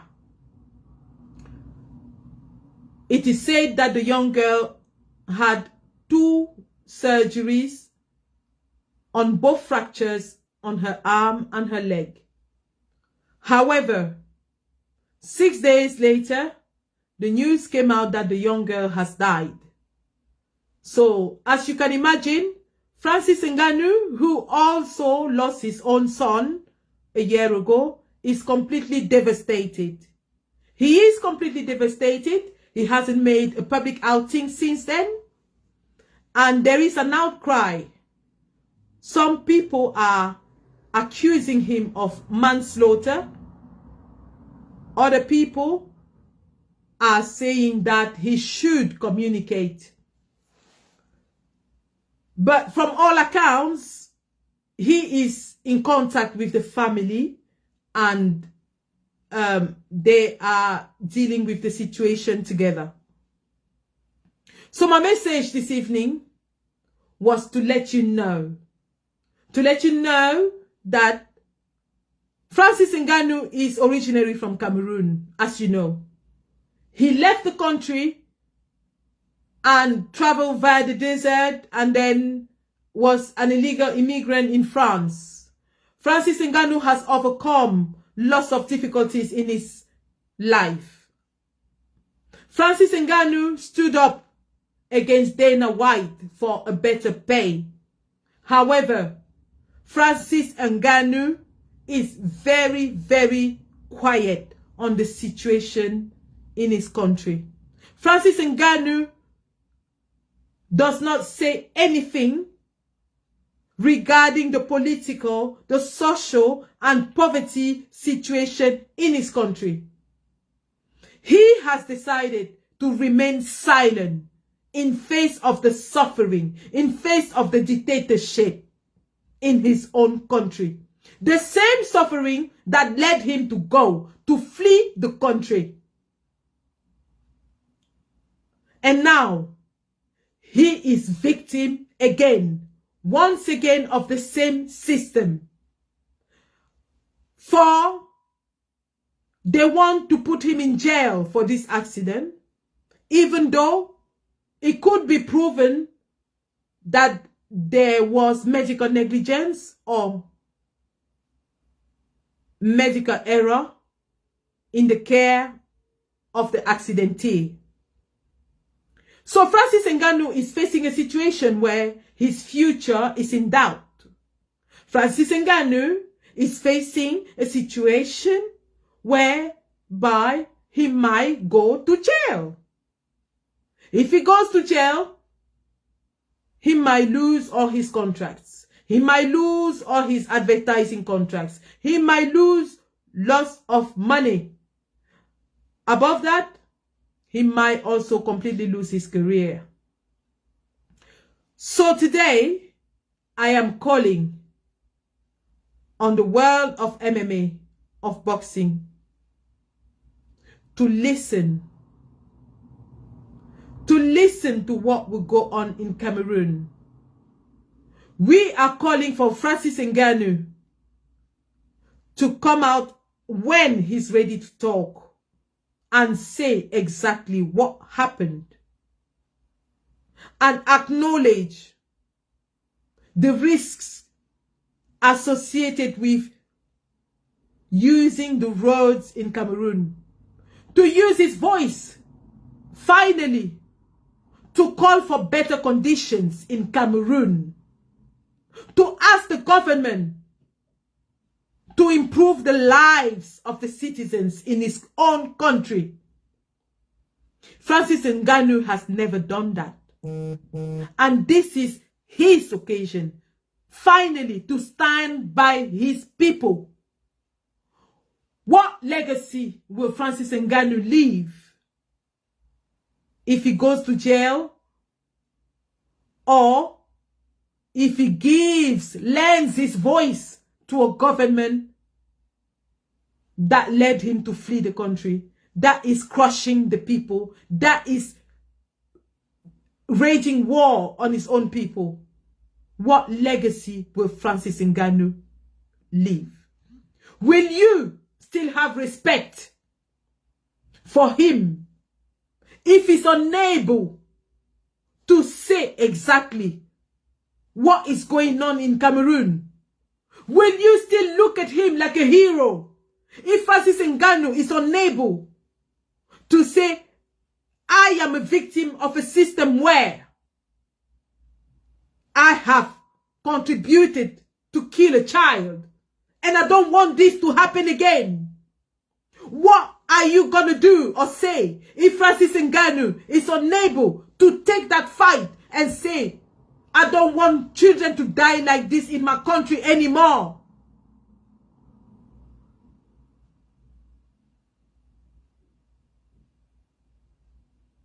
Heroes are not those who make a lot of money.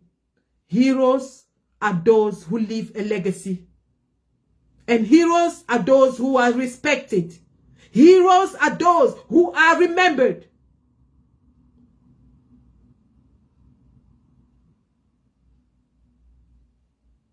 If Francis Ngannou is portrayed as a hero, he should act as a hero. So this is my message for the world today. And I will repeat this message in a short video that I want to go viral on social media.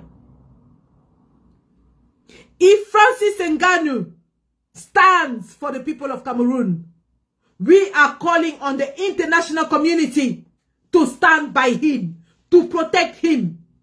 If Francis Ngannou comes out and say, this should have never happened and this should never happen again, we want the international community to stand by him and to protect him from the dictatorship. So we are calling for Francis Ngannou to grieve. Grieve well. Grieve with the family. But come out as a hero. This is my message for you and for him tonight. Thanks for watching this live video. And see you soon. I'll leave a message on a short video. Thank you.